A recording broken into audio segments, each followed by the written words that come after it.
Malapit na pala ang buhos nitong slab na ito. Kailangan natin mag-abang para sa electrical wiring bago sila magbuhos. Ano ba maganda? Maunang steel matting or maunang electrical wiring? Yung mga abang ng PVC.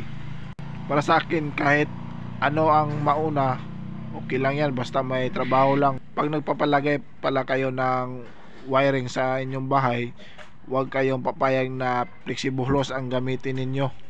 Meron kasing mga electrician na gumagamit ng flexible hose sa buhos ng flooring.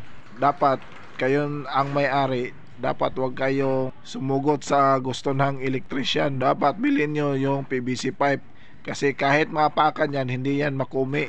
Hindi katulad ng flexible hose. Kapag iniligay mo dyan sa buhos, pag napaakan sa pagbubuhos nila, siguradong mayupi yan.